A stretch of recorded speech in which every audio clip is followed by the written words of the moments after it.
Next week, you're coming back in to see us into Dublin. We had the fortune to talk to you the last time you were back in 2015. So you're coming back to see us in, well, not too much of a gap in between, which is great again, a total bonus. Nice to have you back. Yeah, well, thanks very much. The Vicar Street, I guess it is. Yeah, and Vicar Street, what a great venue for this particular tour. Tell us what's going to be slightly different this time round, Al? I'm trying to remember what we did last time. I can't. There's a great website called setlist.fm. You go and have a look there and they'll tell you what you did the last time. Yeah. Oh, that's very good. Yeah.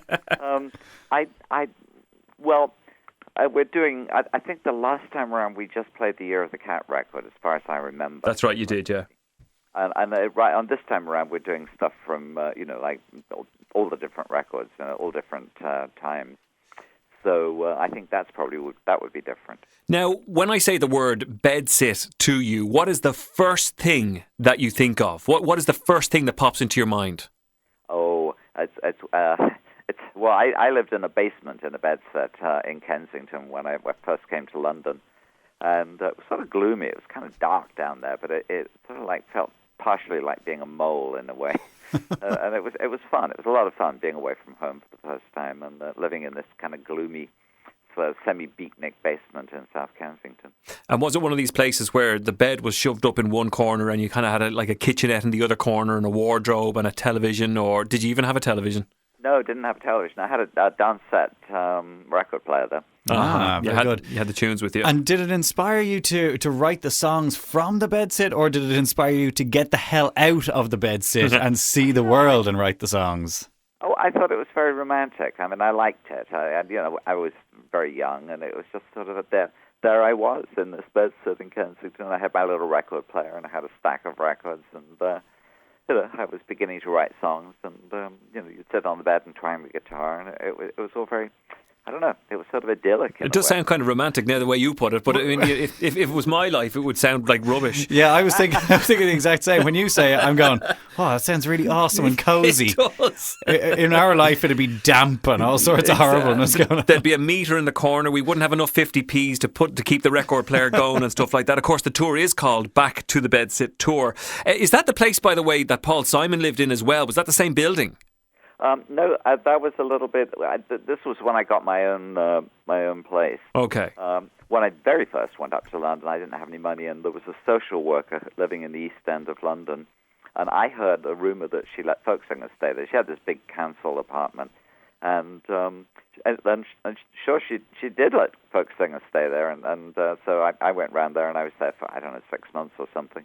And I'd been there for a while when, as you say, Paul Simon walked through the door because that was where he stayed when he was in London. So wow. For a couple of months, I actually lived in the next room to him, and I heard him writing songs through the wall. Now, what did you hear him write through the wall? Well, he finished Homeward Bound while I was there. Stop! Wow. That's incredible, isn't it? Came out and played it to me, and then the next day he wrote a song called Richard Corrie. No! Which is one of my favorite songs of his, and I gave him a piece of free advice. I was like this perky 19-year-old, and I said, this song, Richard Corrie, this is the one. This is absolutely great. That thing you wrote yesterday, you can throw that one away because this is a hit. Absolutely. And Sandy Denny was through the doors there as well at one stage, wasn't she? Oh, well, Sandy used to come round.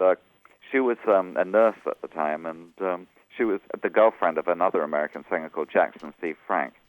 And basically all of us were hanging out there and playing songs, and it was all kind of fun. It does sound like it's perfect. Well, it does, and it sounds like, and it was such a very different time, and a time that it's kind of easy to see when you explain it, Al. It's easy to see how the inspiration flowed and how everyone was. It has that kind of community spirit to it. Whereas in today's songwriting world, it's all done in a studio in Sweden or something like that, or it's done in your bedroom with your laptop or whatever. Do you know what I mean? Yeah, but it's quite sanitized. Yeah, so the way you describe it, Al, it has that romanticism. And did you feel that at the time, or was it just day to day for you?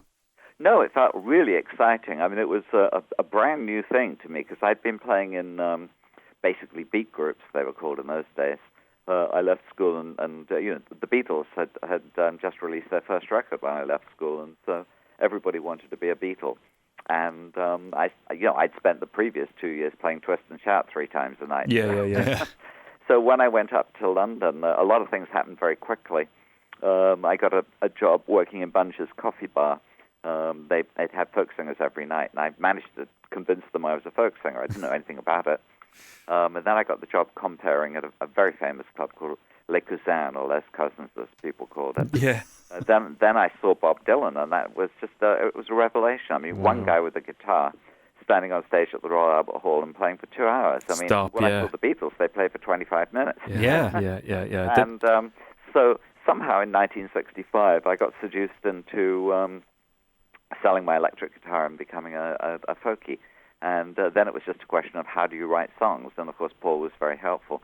People like Bert Chance and John Renbourn changed my idea about what you could do on a guitar. And my contemporaries, Roy Harper, Ralph McTell, Nick Drake, John Martin, incredible string band, Fairport Convention, Richard, Sandy, the Steel Ice Band. Those are all the people that I grew up with, and I knew them all. And there was a community feeling. It was we were all writing songs or playing songs, and we were all, we were all just starting out. We were all kids, really, and there was this great feeling of every time someone wrote a new song. Oh, have you heard Bert's new album? Well, of course, we all rushed out and bought it, and it was really exciting. I mean, I think in a way we were all kind of influencing each other, if not musically, at least in the sense of what could be achieved in this medium. Wow. Do you find it incredible that, you mentioned dates like 1965 and then the first album coming out in 67 or whatever it was, and then, you had Year of the Cat, the success of that album in the mid to late 70s, and then in 2017, the fact that you're still out playing these big songs and writing new stuff as well. I mean, you must feel incredibly lucky. Of course I do. I mean, as someone once said, it's a privilege to do this job, of course. And the fact that it's gone on so long. No one ever leaves. I mean, the people who are not with us anymore, obviously Nick Drake, Sandy, Danny, people like that. It's a shame they're not around because I'm sure they would adore to see, how successful their music still is. For sure. But those of us that are still around, we're basically lifers. We just do it until we drop dead. That's it. Yeah. You don't retire. It just ends when it all ends. Yeah, it ends when it ends. I only know of one person, maybe two, who voluntarily left the music business, and one was a guy called Carl Dobkins Jr., and he had a hit called My Heart is an Open Book, which I think was maybe late 50s, early 60s, and he walked off a Dick Clark tour with a record in the top 10 and went back to the Midwest and worked for General Electric for 35 years. As you do. As far as I know, he's one of the only people who ever did that. But he did that because he missed his girlfriend and he wanted to get married.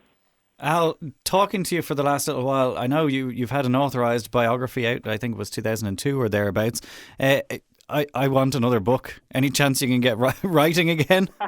Well, no, I didn't write the book. No. Somebody wrote a book about me. It was a very strange book because I didn't... I don't know, it was sort of more factual. I didn't appear to have a sense of humor in the book, which kind of disappointed me in a way. So, someone should write a proper one. Well, why don't you write a proper one? Because the stories, the wonderful romantic stories and that idea that has disappeared from this world that we don't really have anymore, but what influenced all of you guys that were in that community in the 60s and 70s, I think it would just make a wonderful and fascinating story. Would. Yeah.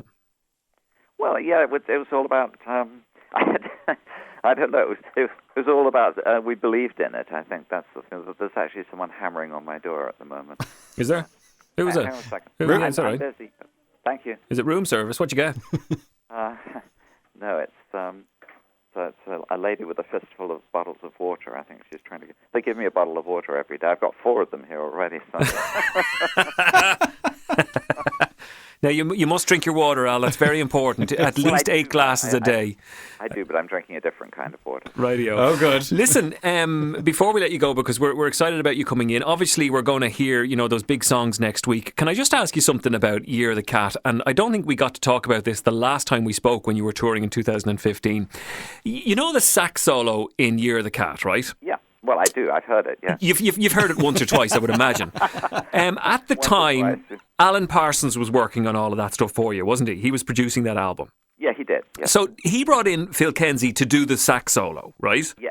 Now, you weren't all that bothered when you heard it the first time around. You're kind of going, I suppose it does add something, but I'm not mad about it, right? But is it true that Phil was watching a movie, came down to the studio, did 1 or 2 takes of that solo, and then buggered off again back to the movie he was watching. Yes, he wanted to see the end of the movie. I mean, that was the condition on which he came into the studio. Alan called him up, and he said, well, I'm watching a really good movie, and, I'll give you 10 minutes of my time, but I really want to see the end of it. What movie was it, please? Oh, I don't know. I don't think he ever told me. Oh. I do know he was in a hurry. I mean, he came in, got out the sax, and did a run-through, and then did the take, and then put the sax back in the case and left. Brilliant. Thanks very much, and see you later, Job. Phenomenal. I mean, it's such an integral part of the song, isn't it? I think you'll agree so many years later. Well, yes. I mean, I was definitely opposed to it at the time. I remember having this conversation. To me, a saxophone was a jazz instrument, and it didn't work with folk. Yeah, didn't exist in folk. Yeah, you know? And so I thought it was a really bad idea. And Parsons talked me into it, I think. Well, it's like you telling Paul Simon to dump Homeward Bound. Well, I did. I guess I shouldn't have told you that story. Listen, and will we get a little bit of chatting again from you on the stage next week when you're in with us? Will there be some stories alongside the songs? Oh, I mean, there always are. Yeah. There are nights on which I think I spend as much time talking as I do playing. That's a good night's entertainment, Al. Stories. I mean, there are millions of them. That's why we need another book. Al. Another book. A proper book. A real Al Stewart book. Listen, it's very nice to talk to you again. Have a good show next week and enjoy your time there in London. And we'll see you in Ireland next week. Okay, that sounds great.